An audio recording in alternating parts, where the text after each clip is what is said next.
And we're thrilled to have the latest insights on tinnitus from this world-leading group of neurological researchers. So we're just introducing the panel discussion, and if you would like to make your way to your seat now, that would be great. Thank you. Our panel chair is Alan Baddock, and he will introduce the panel in a moment and then discuss the neuroscience of tinnitus. Alan is a screenwriter, director and journalist with over 30 years experience in developing documentaries for international and local audiences, including 100 or more science, public issues and natural history films for broadcast here and around the world. Please join me in welcoming Alan. Thank you, Annabelle. Thanks, Annabelle. As Annabelle said, our three panellists have had a busy week in Auckland at the International Tinnitus Conference, so we're grateful for your time today. Thanks for joining us. I'd just like to introduce our three panellists. On the far left, we have Professor Dirk, who holds the position of the inaugural Neurological Foundation Chair of Neurosurgery at the University of Otago. Formerly a neurosurgeon at Antwerp University Hospital, one of the Belgium's leading hospitals. He founded and directed a brain research centre there and a tinnitus research initiative. Then in 2013, Professor De Ridder began his joint University of Otago and Southern District Health Board role. He's based with the University's Department of Surgical Sciences as head of New Zealand's first academic neurosurgery unit. He now spends 50% of his time as a neurosurgeon at Dunedin Hospital and 50% of his time on research and teaching. Next to me is Professor Deb Hall, is the director of the Nottingham Hearing Biomedical Research Unit of Britain's National Institute for Health Research. She's also Professor in Hearing Sciences at the University of Nottingham School of Medicine. And Professor Hall has an honours degree in psychology from Brunel in London and a PhD in cognitive neuropsychology from the University of Birmingham. She spent over 12 years at the MRC Institute of Hearing Research in Nottingham, where she developed some of the world's first methods for neuroimaging to study how the brain processes sound. She's published over 70 peer-reviewed papers and is the section editor for the international journal Hearing Research. Professor Hall's current primary research goals are to understand the mechanisms of tinnitus and the plasticity of our sensory neural systems following hearing loss. And I'll ask her shortly to talk about what sensory neural systems are. She's also working to develop an evidence base for effective tinnitus management strategies. And then our third panellist in the centre is Dr. Grant Searchfield, who's head of audiology at the School of Auckland Health, School of Population Health at the University of Auckland. He also directs the university's hearing and tinnitus clinic. Dr. Searchfield's work has emphasised research into the clinical assessment and management of tinnitus based on new understanding of brain mechanisms. And some of his work involves collaboration across many groups in the University of Auckland Centre for Brain Research, and that work aims to develop novel sensory-based methods to help people with tinnitus to recover. And Dr. Searchfield has a strong profile in tinnitus research internationally and has been the chair of the 2014 Tinnitus Research Initiative Conference. So, thank you for your time, folks, and I'll fire some questions at you, but feel free to range as widely and moving from our previous speaker as excitedly as you feel inclined. We're here to highlight Brain Day and to stimulate thinking about the things that affect our brains and the things that our brains affect. In many ways, this is a journey of discovery that we're just beginning, and for me it's probably the most exciting of all journeys of discovery. I'm not too concerned about the outer space. The real frontier, I think, is our inner space and understanding our inner space. So on that note, I'd like to ask Dirk, what is the brain from a scientist's perspective? And what does it do? How do you see it? Well, that's of course the million-dollar question, and if we can answer that, we can probably solve a lot more pathologies and diseases. From an evolutionary point of view, we've probably developed a brain to predict what's going to be around in the environment whenever you start moving around. So there is a little animal called the sea squirt, and the sea squirt swims around in the sea, and when it at a certain moment in life it stops its moving around and it goes and sits on a rock, and then it doesn't move anymore. On the moment that it goes and sits on the rock, it basically digests its own nervous system, which is the spinal cord and the central ganglion. And based on this concept, Rodolfo Llinas, who's both a neurologist and a zoologist, has suggested that actually we have a brain, because when we start moving around in the environment, we need to be able to predict what statistical patterns that come back. So basically what your brain wants to know is, behind this rock, is there food, is there a partner, is there a predator that's going to devour me? So by being able to predict what's going to be behind the corner, it increases your chances of survival. So from this point of view, our brain is basically a prediction machine that tries, based on what is stored in memory, and this is probably why we have a memory, to be able to predict what's going to be what we're going to encounter next, and based on this, you try to reduce the inherent uncertainty, which is there a predator, is there a partner, is there food, and this will help us in order to survive. So it's a tool from an evolutionary perspective that we developed to increase our survival chances. So Grant, then picking up from that, can you relate that to tinnitus? Well, very much so. I think that one of the first things that people with tinnitus will often do is go searching for where the sound is coming from. So if you wake up in the morning and you're hearing the sound around you that's annoying, you go looking for it, and often it's when the sound can't be identified as coming from something in our environment that actually becomes a problem. Just to give an example, Clyde came to see me, said that for quite a while during the summer he was aware of the cicada that was following him around the house, and he really wasn't bothered by it at that particular time. It was summer, there were lots of cicadas in the environment. He was somewhat perplexed that they seemed to be more around at this time of the year than normally, but when he was out fishing, there was a little tinny there, and he realised the sound was there, and there were no cicadas in that environment. But this is when it actually changed from being something that was perhaps fairly normal or of the real world versus something that was very difficult to predict and was unusual and was from the inner self. So this relationship of looking for something causing the sound is very important, I think, into changing tinnitus from a sound into tinnitus being a sound with an annoyance related to it.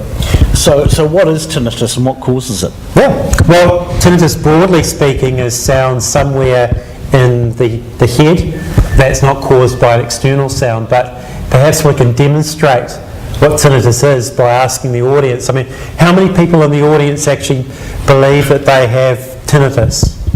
Okay, all right, now how many people hear a buzzing sound? Okay, how many people hear a hissing sound?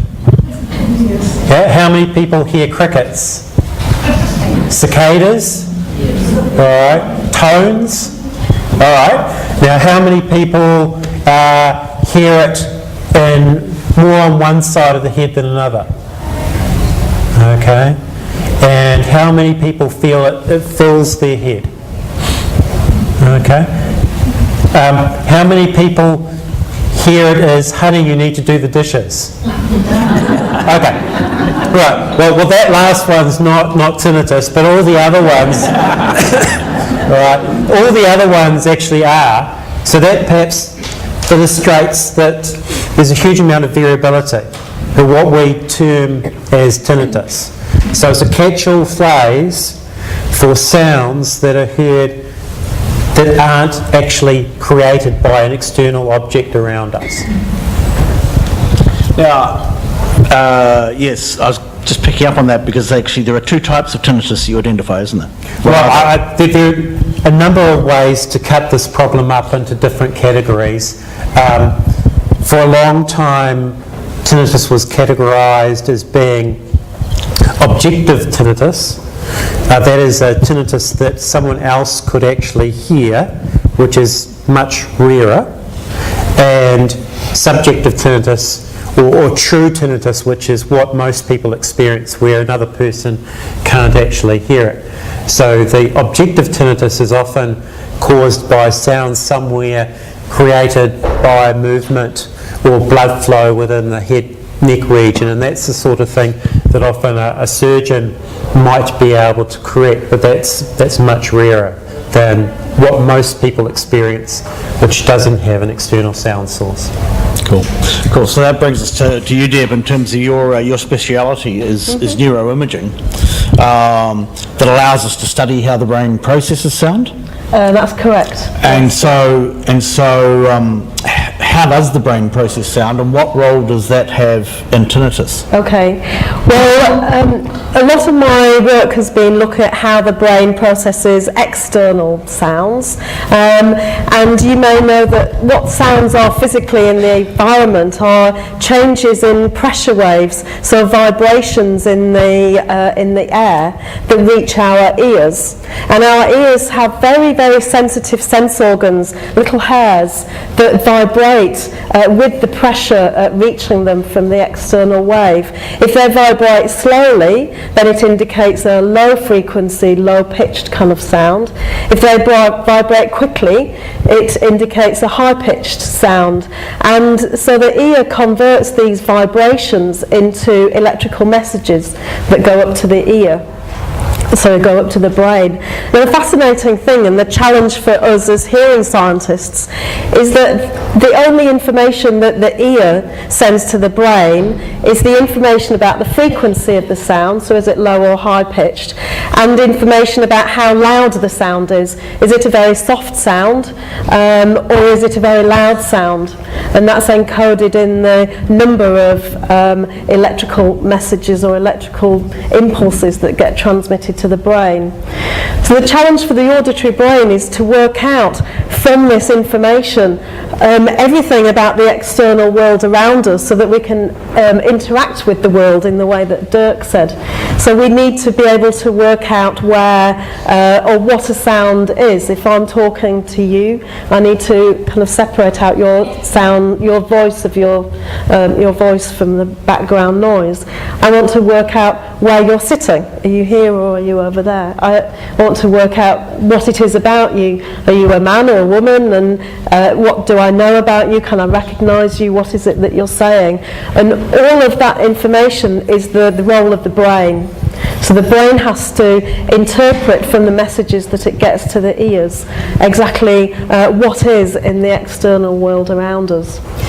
So how do you study that?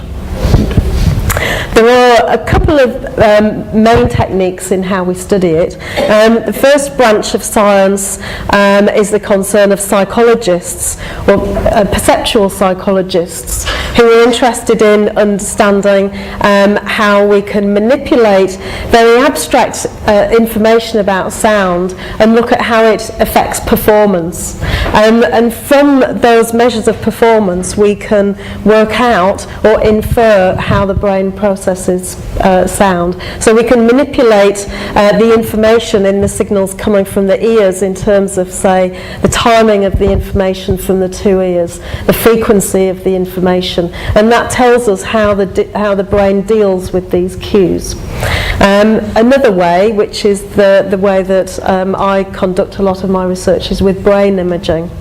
So we have a number of different techniques that have been developed over the last 20 years or so that enable us to indirectly measure the activity that's going on in somebody's head when they're listening to sounds. We have electrical-based methods, where we put a cap with lots of sensors that can measure the underlying electrical activity in the brain. And we have MRI, which is another technique that's actually measuring very, very tiny changes in the blood flow within the brain that or happen within the brain whenever a particular part of the brain is active. So if a part of your auditory brain is active, then there'll be more blood flow goes to that part of the brain to enable that part to do its job. And we can measure those very small changes in an MRI scanner and analyse them and generate pictures so that we know which parts of the brain are processing what kind of information. So those are the two main methods. So I know when I first became aware of tinnitus, I had the impression it was a disorder of the ear, but I'm getting the impression that thinking has shifted from that idea, and from what you're saying, the focus has shifted now. Dirk, if you... Yeah. So, well, I'm a brain surgeon. Just the fact that I'm involved in tinnitus research probably suggests that it's not only the ear, otherwise I would be in a completely wrong part of the business. So initially people were indeed focusing on the ear as the sole responsible cause for tinnitus, and then it started shifting to the idea that actually it's the auditory system going from the ear to the auditory cortex. And now we're also realizing it's not just the auditory cortex, it's actually the entire brain. So there is, for example, at least two important separable pathways that are involved, and one pathway predominantly processes the characteristics of the sound. How loud is it? Where is it located? How do you perceive it? Is it noise-like? Is it tone-like? And then on the other hand, there is a system which is not specific for tinnitus, which is more encoding the affective components. How bothersome is it? How unpleasant it is? And these systems are separable, and we know that already for a long time. In the 1930s, when frontal lobotomies were popular, they would do cingulotomy. So they would cut, they would make a lesion in the frontal part of the brain where the affective component was processed, and people would say, yeah, I still have the tinnitus, it's exactly the same as before, but it doesn't bother me anymore. So which means that that these are probably separable systems, and the one system is of course influencing the other one. And we're now also starting to realize there's, just like in pain, you've got pathways that bring a pain signal. So if you tap your finger with a hammer, there is at least two pathways which are similar to the ones in the auditory system, where one just says, well, the pain is located in the finger, it's sharp pain, it feels so intense, and the other one says, well, the pain is unpleasant. And then there is also a pain system that suppresses the amount of pain. So it's like a car where you can accelerate and have a brake, and you can say, well, you can have a car and you just with an accelerator, but the problem is if you want to stop, you have to lift the accelerator, and it takes a while before you stop. So you also need a brake, and this brake is a system that then suppresses the pain, and in the sound system probably something similar is present. And so now we're also starting to realize that tinnitus is maybe a balance between input and the amount of suppression, and that we can start to try and influence both systems. First we have to understand these systems better, because especially there's not been a lot of research going on this brake on the auditory system, but by better understanding it, actually we can develop better treatments in the future. So what do we know now then about the causes of tinnitus, or the cures? Because I'm picking that probably most people in this room are, while they're fascinated by the neuroscience of tinnitus, their primary interest is what can you fix, what can you do about it? So can we perhaps just work along and just develop what insight we can into the causes, but more particularly where this is going? Do you want to start? That's fine. So I start at the top, and Grant starts at the ear and works his way up. So this is already to start saying that actually the best treatment for tinnitus is multidisciplinary. because I know nothing about the ear. I know a little bit about its process further up in the brain, and so you need to collaborate with multiple people together. Some people are more specialized, like psychologists, in taking into account the affective components associated with tinnitus. Somebody who knows how to deal with hearing problems, which are probably the most common cause of tinnitus. So if you look at tinnitus, you have to, from a practical point of view in the clinic, you have to make a separation. And as we've heard before, there used to be the separation, which still exists, between objective and subjective, but you can also start from a practical point of view. You can ask the patient, well, what does it sound like? It's your heartbeat or your respiration on the one hand, or like a typewriter machine, or on the other hand, does it sound like a more constant sound, which already separates how you look for a cause, because the best treatment for tinnitus is still, if you can find a cause, then treat the cause and see if you can thereby get rid, which surprisingly is not always the case. So sometimes you can find a cause, treat it, and still the sound might persist. And this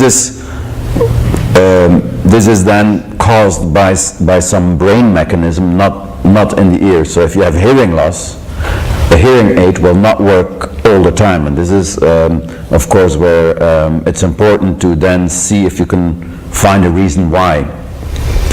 So after you've made this decision, which kind of tinnitus is it, whether it's rather pulsatile or non-pulsatile, and then if you go to the pulsatile group, in general, in about 80 to 85% of the cases, you can find a solution, and 15% we still haven't got a clue. And if you can find them, then you can treat them. For example, if you have abnormal blood vessels in your brain, you can try to correct those. If you have an increased pressure in your brain, which is the most common cause for this kind of tinnitus, then you can try to decrease the pressure in your brain. So there's lots of causes that can be found and treated.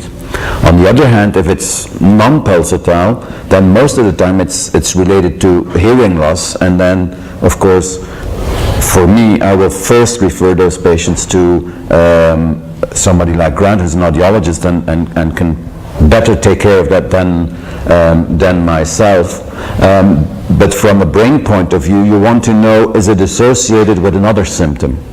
Does the patient who have tinnitus also have a headache? Because that will then cluster certain diseases that have both tinnitus and headache.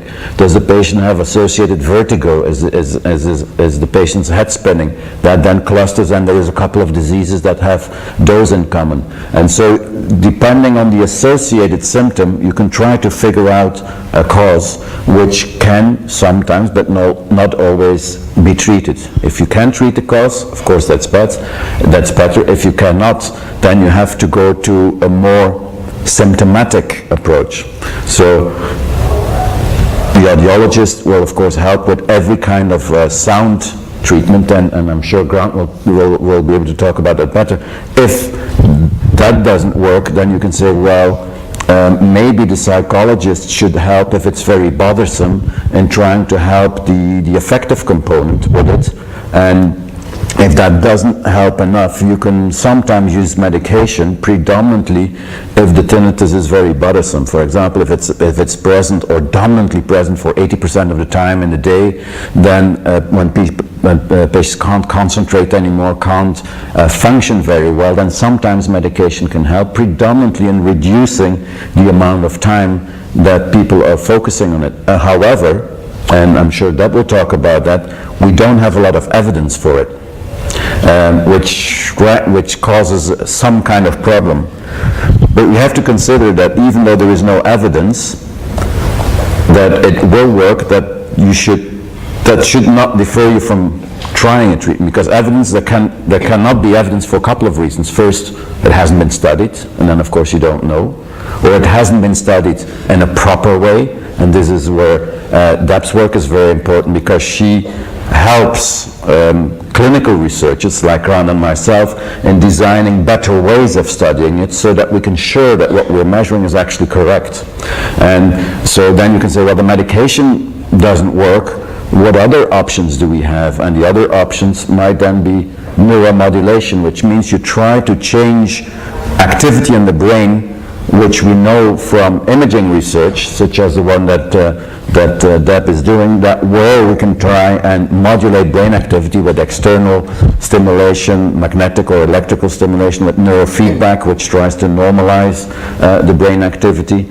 And if that doesn't help, well, then you're a little bit at the end of the road, and then there is unfortunately only one option is say, well, I've tried everything. Is there somewhere some research going on that might be beneficial or not? So depending on, so there is not that you go to audiologist, psychologist, or ENT surgeon, or the neurologist or the neurosurgeon and say, I've got tinnitus, and he will prescribe you a pill and the problem will be solved. So Grant, you're working in a clinical situation. So what's your approach? I mean, taking what Dirk has just outlined, like, how does this work in practice? Well, people will come and see us, of course, and they say they have tinnitus and they want to know initially what the cause of this was and whether it can be treated. And one way of viewing tinnitus is that we can talk about subaudible tinnitus and audible tinnitus. And there's a view that, and there's some evidence that if a person doesn't have tinnitus and you put them in a quiet enough environment, they will hear some sort of sound in their head or ear, so that's subaudible. And it's an injury or change which then makes us audible in some way. Now, we know from population statistics and self-report in clinics that the most common associated cause for tinnitus is noise-induced hearing loss, so damage from exposure to sound. And in the majority of cases, tinnitus will in some way be associated with a hearing loss. Now obviously the hearing loss is coming from damage to the ear. It doesn't mean, as we've talked about, that the sound itself, the tinnitus sound, comes from the ear, but somewhere the brain is trying to compensate for this lack of activity. We also know that a number of people will come to see us who say that they've had the sound in the ears for a while, but something else has happened, a stressful life event that has actually changed that tinnitus and has made it more audible, more noticeable, and has had a greater effect. So this is where we have what, at the face of it, might seem a hearing-related problem, an audiological problem. Fix the hearing, and hopefully the tinnitus will then subside, to also the more psychological component with how we're actually feeling or coping with the tinnitus. And I think that as research is going on, while once we thought about it as being a hearing problem, and then we saw that the reaction was very important, now it's become very difficult to say the separation between these two and pulling these sorts of things out. So in a clinical situation, when people come and see us, we talk to them about their tinnitus. We try and find out as much as possible that we can about the nature of the sound that they hear, what it might be caused, do hearing tests, look at the health of the ear, and this helps us decide potentially whether we need to refer on for assistance to one of these other fields that might be working. For example, if they're having pulsatile tinnitus, we'll want to refer on to a physician to actually have a look at that. It's relatively easy for audiologists when that tinnitus is associated with a hearing loss, and then in a majority of cases, if we fit hearing aids, then the tinnitus can be less noticeable.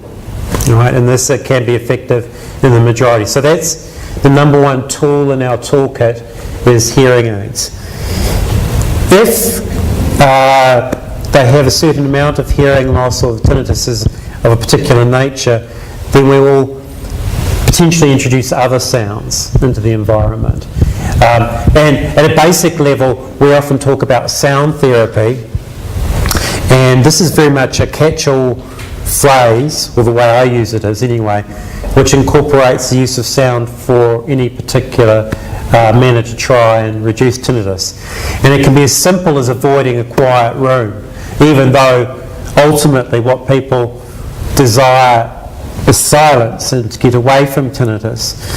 But by seeking solitude and quiet, that really feeds the tinnitus. It's what tinnitus wants. It has no competition. So in order to drive down tinnitus, you need competition. So in that, are you suggesting, I mean, is it just simply a case of putting other noise in the brain so you don't hear the ringing, or is there a response from whatever the phenomenon is causing tinnitus? Okay. Well, and that's a good question. I think that we would like to think that we're very sophisticated in how we're using sound, and there are a number of theory-based sound therapies, so they're based on a particular mechanism that has been postulated to occur in the brain causing tinnitus, and so they've been designed to actually focus on that. For example, to reduce an abnormal volume control within the brain, to try and turn down the excitability of the brain, or to reduce how particular neurons are firing together, to disrupt that in certain ways. But some of our evidence to describe which and the way that these are actually working is somewhat crude. And I think that we could probably say reasonably comfortably that sound helps. It may simply help from a distraction and a competition point of view, or it may be actually having some longer term changes in the brain. For example, one of the things is when I first arrived here, I grabbed a coffee. That's an aside, by the way, the coffee. But I went into the museum shop, and when I entered there, by the door, there were little devices that made sounds. They project fancy pictures onto the ceiling and things, but they make nature sounds. And I'm not employed by the museum at all, but you can actually buy these for $30 at the museum shop. And they're good if you happen to be at home, or you're trying to get to sleep and you just are focused on your tinnitus sound and you haven't learned a way of tuning out of that tinnitus, then having some other sound going on in the environment can help. So it's a very simple way of trying to reduce the contrast between tinnitus and other sounds. Just to give a simple example is that if you are in a dark room and you light a candle, the candle is very bright. And if we say for a moment that candle represents tinnitus, all right? It's like tinnitus when we're going to sleep. There's not a lot of competition. Very difficult to ignore the candle. The candle flickers, our attention is drawn to that.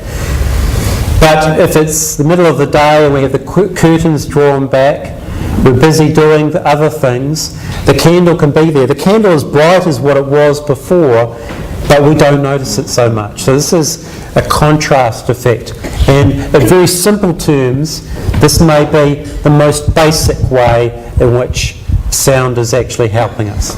So is this what your research is indicating, Deb? You're finding that actually the tinnitus doesn't change, it's just our awareness of it that we can play with?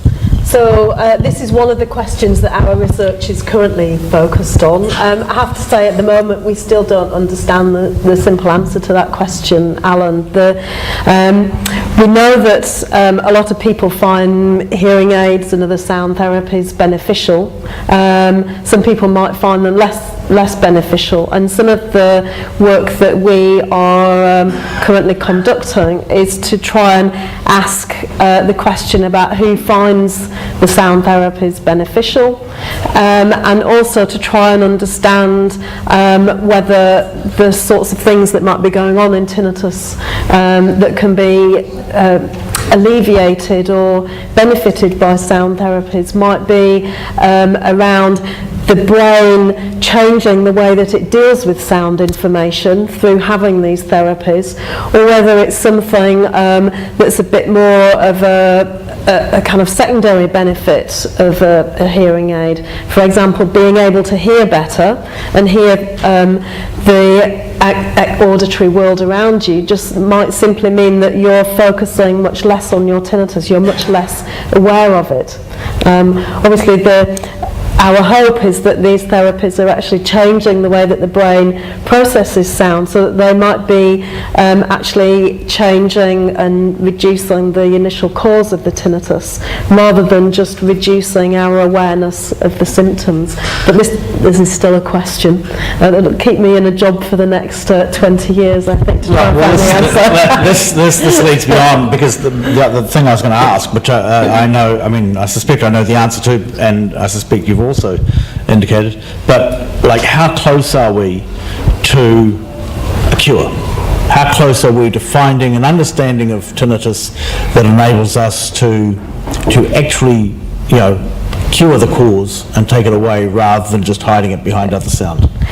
I think that the simple answer to that question, from my own personal point of view, is that we will never find a cure for all of tinnitus. As Dirk alluded, there are lots of different causes for tinnitus. So although I think about 80% of people might experience a tinnitus primarily through some degree of hearing loss, age-related or noise-induced hearing loss, there are lots of other people who experience tinnitus for other reasons. So finding one single cure that will help everybody who experiences this awful sound, I think is very unlikely.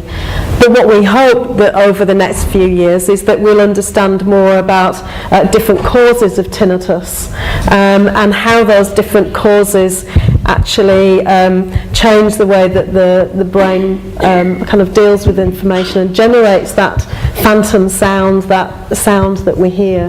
That understanding those different groups of people with tinnitus and what the different causes are will help us tailor specific treatments that will be effective for those different subgroups. So that's what a lot of research is now focused on, is trying to identify these different subtypes of tinnitus, and that will then explore us being able to identify and tailor individual treatments that will be most effective for a particular person's tinnitus. Now Dirk, you mentioned before neuromodulation, and I know you work with neurostimulation. Is this the sort of thing we're talking about, where you actually have procedures that work to directly affect the brain's responses? Yes, that's the purpose of it. And so, as mentioned before, initially most research was focusing on the ear, and then people said, well, hearing aids will solve the problem and there will be one cure for everybody. Then we realized it doesn't work. So then we started thinking, well, it's the auditory system. So then we said, well, if it's the auditory system, we will find one cure for all. We just we stimulate the auditory cortex, either through the skin and the skull with magnetic stimulation or electrical stimulation, or even with implants, and we'll find a cure for all. And that showed that it didn't work for all. So then we realized that actually it's more, like Deb said, it's more like cancer, where there is not one treatment for all cancers, but some cancers can be better controlled than others, and they all have different treatments. So neuromodulation is one of these ways. So if we understand better what is the difference, for example, between people who have hearing loss as the cause of tinnitus and people who have no hearing loss. And what we've recently been looking at is that the ones without hearing loss, it might be more of an auditory cortex problem, that the auditory cortex is behaving in an abnormal way, and that we should maybe focus there.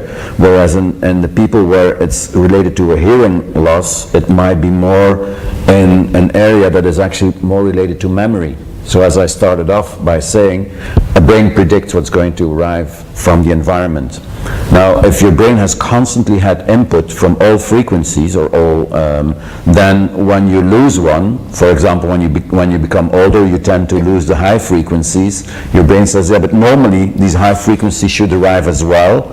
And if you can't perceive them, then the brain can do two things. Either it can try to be more sensitive, so you become sensitive to sounds because it just tries to pick up those high frequencies as well.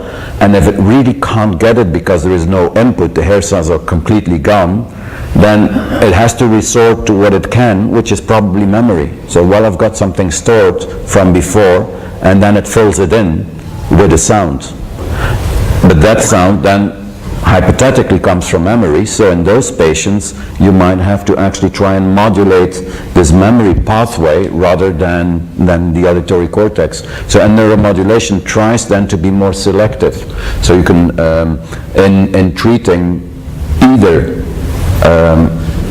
let's say the cortex or the parahippocampus, but maybe even better might be to modulate the communication between two areas, because ultimately activity in the brain is one aspect, but what is more important is how do different parts of the brain communicate, and then if we can try to modulate or change the communication, actually that might show to be more powerful. So we're now developing a system that is able to uncouple different frequencies in order to disrupt this communication, because if the brain predicts this sound should arrive, then it goes and measures the error of that prediction, and if there is a big error, it will fill it in from memory. And so maybe if we can manipulate, take away the prediction or reduce the error, then the brain cannot answer in a correct way, but it does so by communicating between different areas. So if we can change this communication, then we might develop a new treatment. And so by neuromodulation, you're talking about actually using electrodes or some technique to actually break the signal moving between the ear and the brain. And so you can basically divide it in two categories. One is the non-invasive neuromodulation, which entails transcranial magnetic stimulation. So you use magnetic pulses in order to change the activity or the connectivity. And so the it's second, just putting some sort of magnetic signal on the outside of the brain. Outside, and it gives pulses that you feel like little pulses on your skin. Then the second is the transcranial electrical stimulation, where you can use different kinds of electricity. So it can be direct current, which is basically like a car battery. You can use alternating current, which is what you use for light. You can use random noise stimulation, and then within random noise you can use white noise, pink noise, black noise. So there's lots of different kinds of current that you can use to change this activity and this connectivity. So how are you using the current? What do you actually do to actually... Just like with a car battery, you have a positive pole. Stick a wire on each side of the head. And we don't stick it in there in the non-invasive. We just put it on top. So you've got the magnetic, you've got the electrical, and then another way of modulating brain activity is by neurofeedback. Neurofeedback, what you do there, and there has been a recent developing to doing three-dimensional neurofeedback. Basically, you look in the brain where you find abnormal activity or connectivity. You say, well, this area I want to change, and people just look at a screen. When they look at the screen, they can have any kind of feedback, which could be a red light, a green light, a movie that stops. And then you say, well, the activity should be like that in between these ranges, or the connectivity should be like that within these ranges. And then when the activity is out of that good range, they get a negative feedback, which could be a red light. And then when the activity is within the good range, they get a green light. And the brain learns how to train itself to get within the right activity. So these are basically the three ways of non-invasive neuromodulation. And then there is also invasive, and this is what I, as a surgeon, of course, am interested in, is how can we go inside the brain with electrodes and implant areas to normalize, just like they do in Parkinson's disease or in pain treatment. And we've tried that at multiple areas. We've tried it at the frontal cortex, at the auditory cortex, at memory areas, now also at the cingulate area. So you can, and the reason why you have to do that is only, of course, if nothing else helps, and it is very, very handicapping. But the invasive neurostimulation is just an extension, basically, of the non-invasive. And the question could be, well, why would you ever go to invasive? The reason is relatively simple. Non-invasive stimulation has a short-lasting effect. So either you have, for example, let's say you respond to direct current stimulation on the frontal cortex. It can last for let's say 3 weeks. After 2 weeks of stimulation, of course, you cannot go for the rest of your life for 2 weeks stimulation and 2 weeks you're better, and then so then if you see that has a good effect, then you assume that by implanting the system, basically, that you can have a longer term effect. So these are the different kinds of neuromodulation. So Grant, then, I mean, this is the high-tech, cutting-edge, research end. How many of these techniques are available to people in the ordinary course of treating tinnitus? Well, I guess the decision is made about when it should be introduced as a treatment. Dirk's been talking about the electrical stimulation, and this is something that we've been doing some research on as well. And what we have been debating is that we can get short-term benefits within the clinic using this, but it is very, very short-term. So it's not really a treatment. It's a way of changing how the brain is, and it's very interesting from a research perspective. However, if a person is particularly bothered by the tinnitus, it does give them a period of time when they might not experience it, or experience it not quite as badly. So one of the debates that we have is at what level of efficacy does something turn from something experimental into something that's treatment. Now, tinnitus is rife with all sorts of wacky solutions. You only have to go onto the internet and you will find lots of cures for tinnitus, which is great. Of course, none of them actually work, which is not great. And everything that you try and doesn't work is negative to the individual experiencing it, because you build your hopes up and then those get dashed down. So translating research into clinical practice can take quite a while. It can be quite frustrating for people, because they hear these new ideas but they're not seeing them in practice. It's a difficult thing. Many of them could be implemented relatively easy because they're safe. Non-invasive, as it sounds, is non-invasive. It's fairly safe. There are some criteria that have to be checked off before you can have these sorts of treatments. But certainly in those sorts of things that really are an evolution of existing therapies, for example, with hearing aids or sound therapies, the technology develops, our understanding develops, it evolves, it gets a little bit incrementally better. It's very easy to implement those sorts of things.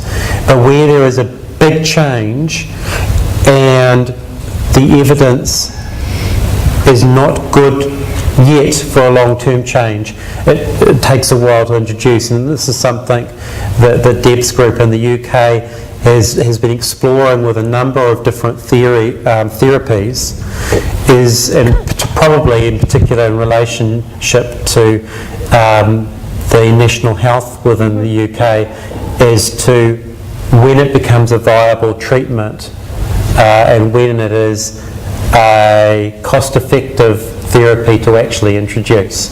And there's always this tension between introducing something that might work for some people but we don't know who it will work for, versus people that are wanting to have a solution, and we're just concerned that when we try things and they don't work, that it can be very deflating. And so finding this balance is very difficult. Yeah. So Deb, what is looking most promising in your research currently, if you're looking at these different therapies?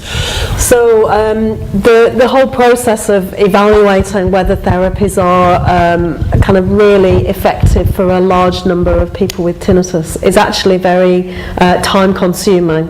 So to run, just to give you an example, I mean to run a trial, we're hoping to run a trial on hearing aids to show how beneficial hearing aids are for people with tinnitus. Now, I mean, you might say, why are you starting there when hearing aids are already offered?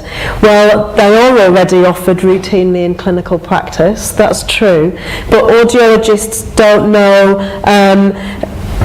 kind of how the best way of fitting the hearing aids are, who might benefit most in terms of their tinnitus. And certainly in the UK, we've found for people who have a very mild degree of hearing loss, where, for example, a hearing aid might not normally be offered because the person only has a mild loss and can still hear sounds relatively well. There might still be a big benefit for those people who have tinnitus and a mild hearing loss, but the audiologists don't have any evidence or any information to help guide their recommendations to individual patients. So that's the way that we're trying to go at the minute, to help the NHS make the most of the resources that they've got and the most of the current treatments, to make sure that those current treatments that we know work well in some people, to make sure that we can use them effectively for everybody who has tinnitus. Now, to answer that question is a sort of 5 or 10 year research program in itself, and we're just embarking on that journey.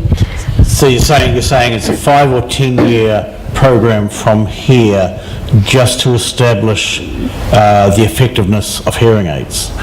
To answer the question fully about when hearing aids are most beneficial, what sort of amplification strategy might be most beneficial? What about a hearing aid that just amplifies sound, or a new kind of hearing aid that's a combination device that helps people hear better but also delivers a masking sound that can help reduce the awareness of people's tinnitus? There are lots of questions around hearing aid devices that I think, to answer all of those questions fully, so that an audiologist like Grant can say with confidence to a patient, this is your kind of hearing loss, this is what I'm recommending for you, and this is why I'm recommending it. I think that is something that we won't have the answers to straight away. But in the meantime, there are lots of different interventions that we can offer. Grant was saying one of the disadvantages is that it's a little bit trial and error. So some people find particular treatments help them. They might recommend it to a friend who tries it, who it might not work. So it's a bit variable at the moment. So in terms of your work, Dirk, with neuromodulation, neurostimulation, this is quite long term. This is before we're likely to actually see these techniques. Yeah, of course, because if Deb has already problems with hearing aids, which are being used for years, you can imagine how long it will take. For neuromodulation also, there is another problem which complicates this kind of research, is that you're researching what is available now, and you have the results within a couple of years, but by that time there will be new techniques, new methodologies, so you're actually always running a little bit behind. And that's another problem, because there might be something promising coming up, and then it will take another long time. So there is a difference between what is available and routinely used and being reimbursed by the state. So what is reimbursed by the state is basically one of the reasons why DEB does it. So the state knows better well how to use its resources. Also, it's better for the patients, because then they know, well, there is some evidence that what we use. But like I said before, research measures different things. On the one hand, it measures whether it is statistically significant. And this is interesting, because it just says, well, the effect is probably not due to chance, but to what you're really doing, to the treatment. But it's not because it's statistically significant that it is clinically relevant. Let's say you've got a tinnitus and you score it on a scale from 0 to 10, 0 it's not pleasant, to 10 the loudest imaginable, and you score it 8. And you do a study on a large group of patients, and which is statistically significant, so the treatment that you provide, let's say a hearing aid, gives a benefit. But you see that that on total it goes from 8 to 7.5. This is clinically completely irrelevant. There's a little bit of a benefit, but it's not due to chance. But as a patient, you won't care, because if it goes from 8 to 7.5, you're not really it's not clinically relevant. So, and you always have to look at both aspects, and this is very, very important. Or you can have a treatment for a small subgroup, which can reduce the tinnitus from let's say 8 to 2, but it's an extremely rare form of tinnitus, and then it becomes difficult to find enough people who have it in order to be able to show statistically significance, because they're spread all over the world. So from a methodological point of view, there's quite a lot of practical problems, and we have to admit that we're always running behind. And so you're saying there's quite a difference between what is significant from a research and from an epidemiological population-wide basis in terms of what the health service is going to fund. There's a difference between that level of significance and what might be significant for the individual. Those people for whom you do get an effect, it may be hugely significant, but there are only a very few of them, so they're not going to introduce it as a treatment in the publicly funded service. So Yeah, that's true, but in some of the trials that we're running, we take that into account. So more and more we're interested in as researchers in how the benefit is perceived from individual patients' point of view. And if a treatment helps 50% of patients reduce their tinnitus symptoms to a degree that they're happy with, then that is useful information, I think, to tell our health service. Right. Now, so then that leads on to the other thing. You've all been at the conference in Auckland over this past week. Given what we've talked about here, what are the most exciting things that for you each as individuals? What's the most exciting thing that came out of the conference in Auckland? What got you excited? The thing for me coming to these TRI conferences, and the Auckland one was again no different, is the idea of a conference bringing lots of people together who work in very different disciplines. So this week I've been talking with ENT consultants, with audiologists, with neurosurgeons, and if we're going to solve this problem, we need all of the disciplines to work together collaboratively and collectively, and that's one of the great things about this meeting, is it brings all of these great minds from different disciplines all across the world into one room for 3 or 4 days, and we've had some really great ideas and discussions for further work. So I really enjoy collaborating with people in Auckland and elsewhere, and I think that's the way that we're going to make the most progress in our field. Graham? Yeah, well, I guess some of these things that when you go into a meeting, there are always advances, there are always new things, and some of it is an incremental improvement. You're always looking for the wow, that's an amazing sort of thing, but often these are happening, these meetings happen annually, so more often what you're seeing is incremental things. But what I think that we are, and it really relates to what Deb was saying, we are beginning to see where therapies aren't so based on the traditions of the researcher or their own philosophy, but pull in multidisciplinary efforts. So you might, for example, combine non-invasive brain stimulation with sound. So if you like, you're getting top-down as well as bottom-up information. You're combining that with understanding how the brain is working to target specific areas. We can also look at other disciplines where new or revisiting old techniques, for example within post-traumatic stress disorder, using hallucinogenic drugs not as an ongoing treatment but as a circuit breaker to try and change the way that people are thinking, but that has to be combined with psychological therapy, or it could be combined in a number of ways. So everybody would like a silver bullet, but the approach that probably we're really getting closer to is a silver shotgun, and that we're not very discreet in our targeting, where we're now looking to apply approach. Now, in doing that, hopefully we can bring it back and identify a couple of targets for our therapy rather than the whole brain or whole auditory system.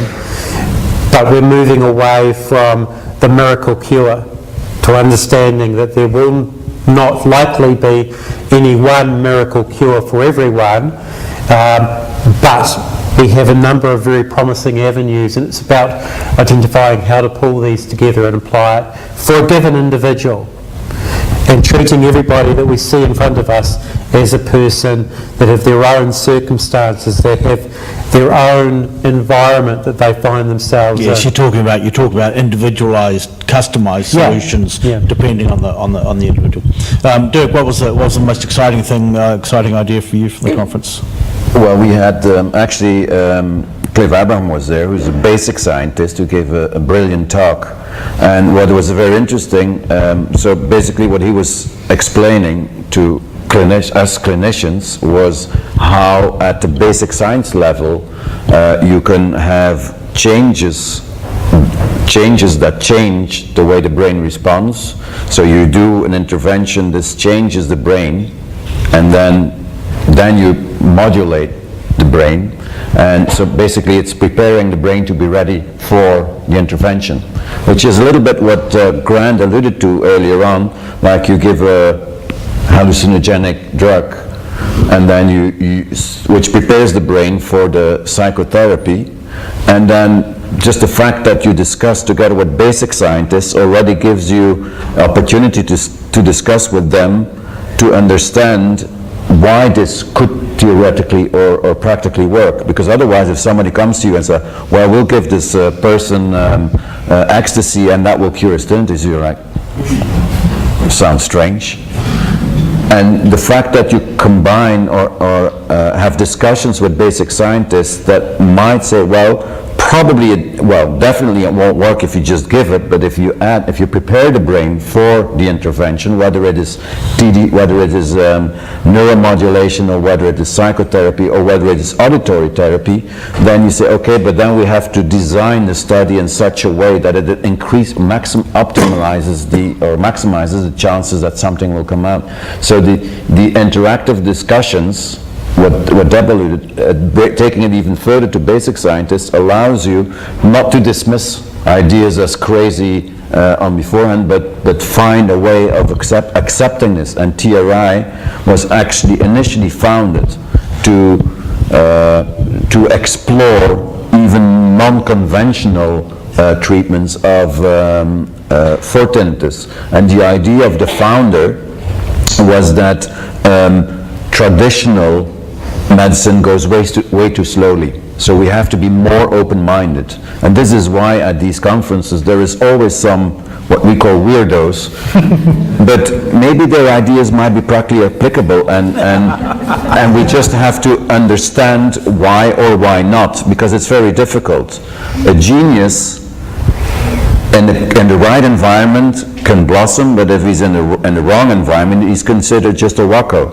So you have to bring people together that can say, well, this is really wacko, and we won't do anything with it, or, well, this might make sense. And that's why, as Deborah's already alluded to, that's why you need these multidisciplinary groups, because then some scientists might say, well, yeah, it kind of makes sense because it just prepares the brain for an intervention, or, but then, based on the science, we have to use this kind of intervention. And so this is what is very stimulating about this kind of approach that is fairly unique in science in general, where you really bring together people from very different disciplines. And this is the TRI, this is the Tinnitus Research Yep. Initiative that you're talking about. Yep. And that's you're saying this is quite unique in this area, in the area of tinnitus? Not just in the area of tinnitus, and the whole of medicine is very unique, where you have such an open mind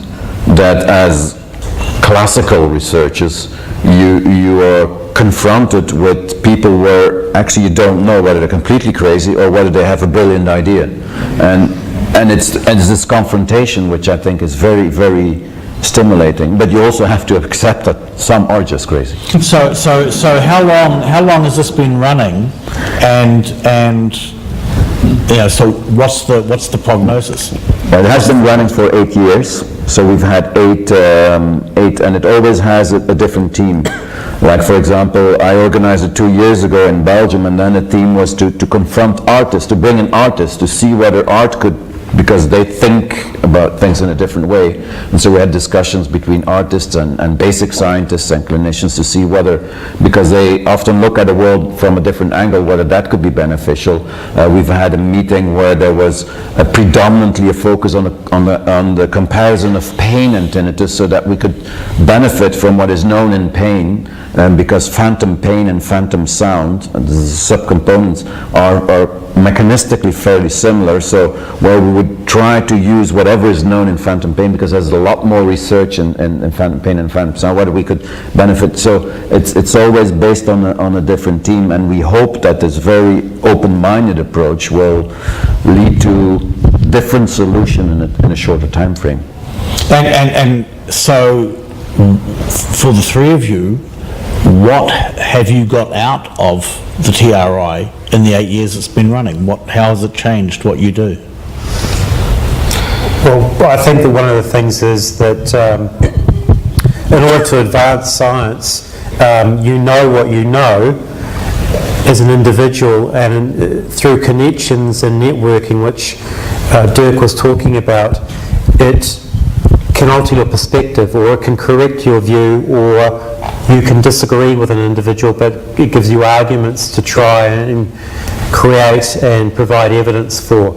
So the value is around sharing this information. It's about creating teams that can look at the same problem from many different angles and from very different philosophies to challenge and stimulate. So I think it's really that. It's looking at tinnitus, but from so many different angles that you as an individual sitting isolated anywhere, whether it be in New Zealand or in the UK, wouldn't be able to manage by yourself. So Can you give us an example of something that you've changed in the way you do things as a result of this topic? Well, one example is one research project that we are currently undertaking, where we are interested in the hearing side of things, but we've got vision scientists, because some of the training that we're using is visual, and we also have musculoskeletal experts, because we're bringing in somatosensory information. So this is something that an audiologist normally wouldn't go out. Somatosensory touch, tactile, so vibration. And because we know that for a lot of people, movement of the head or neck can modulate their tinnitus, and there's growing evidence, neurophysiological evidence of why that should actually take place. So it's about forming multidisciplinary teams and being able to challenge convention and apply techniques that are not native to you in your particular training. Deb, what difference has it made for you? So I've not been involved in the TRI for the whole 8 years. I'm a relative newcomer, but one of the things that it has changed for us is introducing some of these more novel, innovative technologies.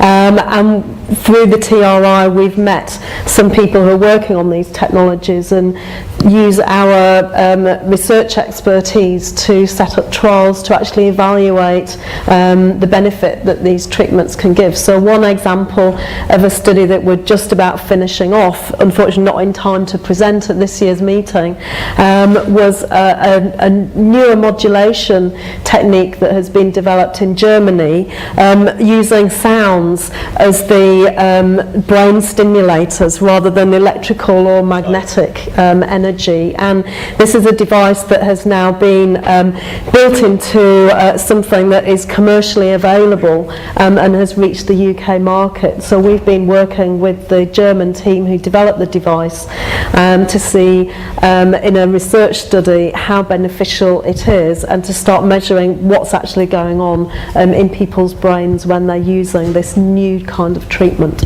And it's reached the UK market. How far is it from the New Zealand market?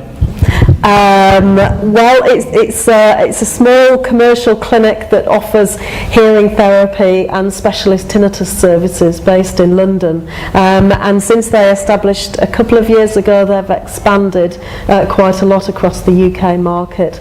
And I think they probably have their eye overseas, but we shall wait and see. Can you give us the name? Because I'm sure people will be interested to go home and Google it. Well, if you Google the Tinnitus Clinic, that's the name of the centre based in the UK, and the device that we're actually looking at, it's a little bit of a mouthful.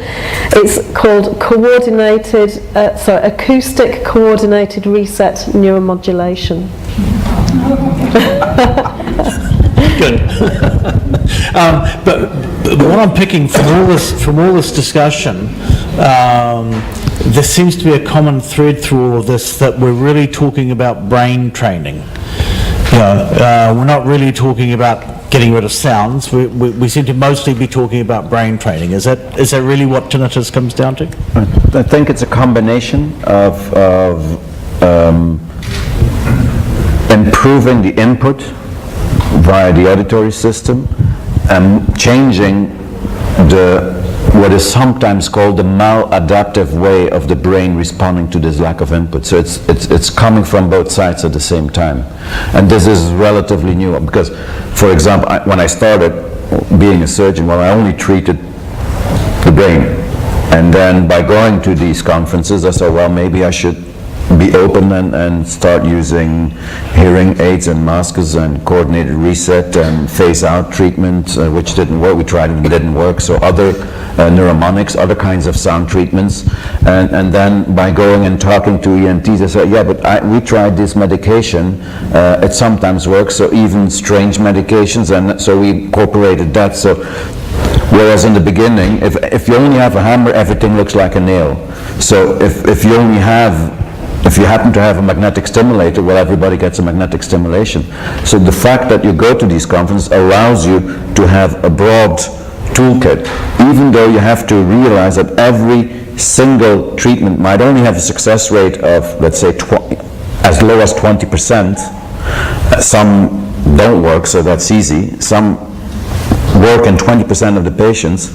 The more of these you have, the more chances you have that something might work. Just like if you go to a pain physician and you have a headache, it's trial and error and people accept that well, some pain medication works better for one, so the fact that you've got these multidisciplinary meetings allows you to have a bigger toolkit that unfortunately still by trial and error you can suggest with some, even if it's very little, some indirect suggestion that it might be beneficial for some of the people. So this is very good, and what is correctly being found to be most likely the most promising avenue is the combination of hearing aids or strengthening auditory input and changing the way the brain responds in a not ideal way to this lack of input. Cool. I'd like at this stage just to open it up to questions from the floor. If anybody has any questions they'd like to ask, we've got three of the best brains in the business sitting in front of us, so let's take advantage of it. Thank you. When my husband received his hearing aids, he was told by the audiologist to wear them as often as possible because the hearing aids would actually retrain his brain. And if this is accurate, could you please say in what way hearing aids may be retraining the brain? Okay, so if I first go at this, we know that, for example, just putting tinnitus aside for a moment, that there's strong evidence that if people have a hearing loss and they delay getting hearing aids, right, that cognitively, how they use their brain, they are behind their peers who have hearing loss and actually have hearing aids. So in many ways, by stimulating the brain with auditory information is not too different from going and being busy in your environment, exercising and so on. The brain is receiving information. If it doesn't receive information, it gets bored. All right? So from a very simple perspective, if we talk about retraining the brain, well, we're keeping the brain active.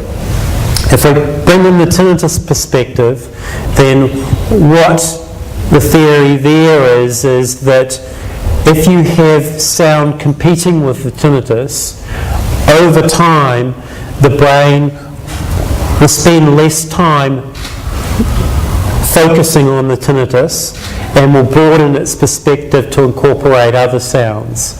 So that's a form of training. Right? It's a passive training. It's what we do as a young child when we're moving around our environment, understanding what things make what sounds. If we tap something, it makes a novel sound. The brain learns that. If we have a hearing loss, we begin to unlearn some of that information. We're about putting it back. A classic or an easy demonstratable example of this is with cochlear implants. Right? So these are the bionic ear. Now, if you have a child who's deaf from birth, if you implant the child with a cochlear implant before they're 6 months old, they will fairly much gather language at the same rate as children of the same rate. So when they're at school, they're exactly the same language capability as their peers. If they are implanted at 5 years of age, they will probably never develop speech in a usable form.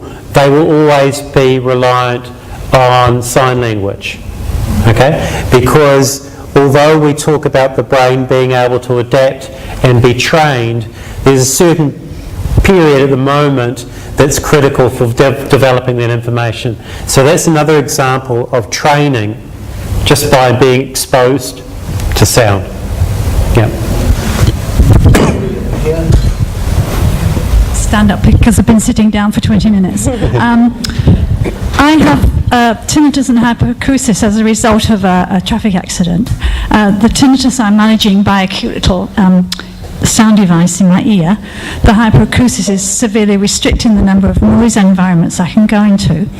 I understand that hyperacusis and tinnitus usually go together when there's been a head injury. And what I've not been able to find out is, are the two interrelated or are they sort of parallel pathways? And I think this is important for me to try and work out whether trying to find out ways to help one is going to help the other, or are they separate? Does that make sense? Do you want to? Yeah. Well, from a mechanistic point of view, first of all, many tinnitus patients also have hyperacusis. There is patients who have hyperacusis without tinnitus, but that's rare. There is very little research that has been done on hyperacusis. Last year there was only like about 300 papers on the mechanisms of it. One of the hypotheses is that when you develop hearing loss, as I mentioned before, your brain tries to still obtain the information from the environment, so it will increase its gain, its sensitivity to pick up, and that might be hyperacusis. And then when it fills it in, if it can't get it, then you get tinnitus. So they're probably both linked to deafferentation. Now deafferentation is a lack of input, but that does not mean hearing loss. You can be deafferented without having hearing loss because your hair cells, they overlap, so you can have a loss of a little bit hair cells, but because of the overlap, the brain can still pick up the information. Now, if you have this, so they are interrelated, but the interrelation is probably indirect via the lack of input. Strangely enough, you can have a differential effect on tinnitus and hyperacusis. For example, as a surgeon, I sometimes remove blood vessels that tap on the nerve and that create tinnitus, and sometimes you see that only the hyperacusis goes away, but not the tinnitus, or the other way around. So they are, even though they're interrelated, from a treatment point of view, they can respond in a differential way to medication. If we give medication, we will try different medication for hyperacusis than we will try for tinnitus. So even though we think that mechanistically they come from the hearing loss or the deafferentation, they are kind of separate mechanisms. From a clinical point of view related to what you were saying, now what would we do to help the tinnitus when a person had hyperacusis? From an audiological perspective, we would probably manage them very similar way in the way that you're being managed with hearing devices. One of the things I would say though, it's easier to notice a quicker effect with tinnitus simply because of the contrast effect. So with the hearing aids out, putting them in, that can change the perception of the tinnitus. The longer term change in tinnitus and the less sensitivity to sound tends to be a more gradual process. So it will take longer than the effect that can be pretty quick when actually fitting hearing aids for the tinnitus. Lady here in the red column. Is there any work being done on the relationship between depression and tinnitus? Clinical depression? I can answer that question from a research point of view. Yes, there are quite a few population studies that have already been done on the association between depression and tinnitus. So there is a higher level of mental health conditions, primarily anxiety and depression in people with tinnitus, but only a smaller number, and certainly psychiatric or clinical depression, the very severe depression. I think what is thought is that tendency or the clinical depression is already there before the onset of the tinnitus, and it might not necessarily kind of be triggering it, but it's I think you've already got a sense from today's discussion is that tinnitus is a very complex and challenging problem. Although it is primarily a hearing problem, there's a very close linkage between the people's emotions to the sounds and their general emotional and mental health well-being, and the way that they react to the tinnitus and interpret the tinnitus. So these two things are very intimately linked, and I think effective treatments are going to be that combination where the clinician looks not just at the hearing loss and the hearing problem, but also deals with the way that the person interprets the sound and how it impacts on them generally. Perhaps I could give an example to this. In thinking about the same solution applied to one person versus another, music is often used as an assistive therapy, a sound therapy for tinnitus, and obviously we have strong emotional connections with different sounds irrespective of tinnitus, so there's a connection between sound already and how we feel about it. But in a study that we did, we found a particular piece of music was favoured by the majority of people for their tinnitus. It would seem to be the winner, if you like, except for one person for whom that piece of music was played at their father's funeral. Okay, so there's the same piece of music, but it has a different emotional context for it, so it will have a different effect on the individual, not because of the sound aspect of it, but because of this emotional context and framework within which it's placed. Thank you. I think we've got time for one more question. A number of the issues here touched on but not dealt with in detail. Is this on? Yep. The issue of different types of memory, long-term with neurological connections, short-term, very short-term electrical currents, medium-term changed thresholds, neural thresholds.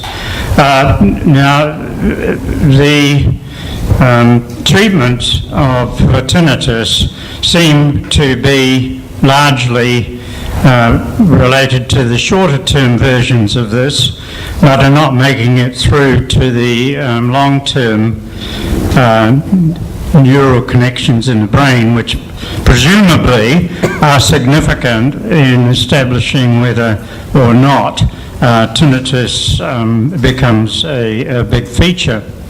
This kind of research, of course, has much more extensive implications, and my understanding is that the traditional classical view of the process in which various images and ideas get stored in long term, it is going through a revision.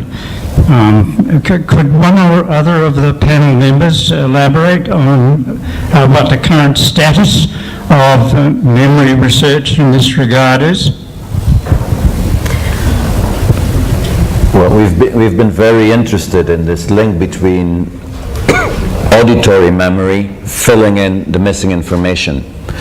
One of the reasons is that, like I said, initially we thought, well, it's very simple, tinnitus will be solved within 2 years, we just put an electrode on the auditory cortex and we get rid of it.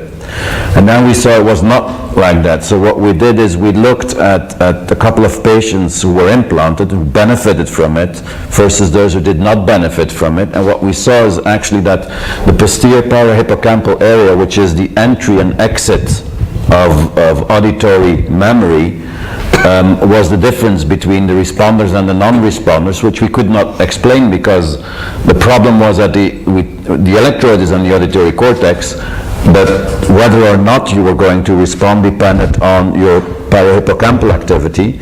And then we looked at the connectivity between them, and what we saw is that only those who had a good connection between the cortex and the parahippocampus were the ones who were benefiting. And these were also all the patients who had a hearing loss in the same frequency as their tinnitus. So this forced us to start thinking about, this is strange, because actually we had 50% of the patients who responded to the implant with the wrong theory.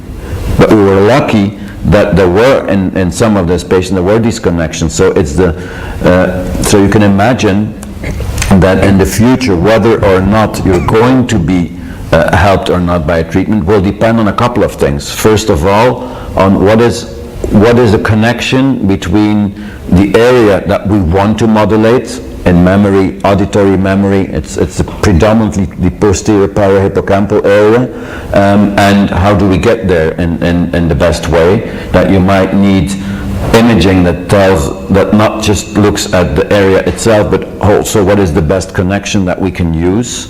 And then once we start getting there, then we can start studying this auditory memory.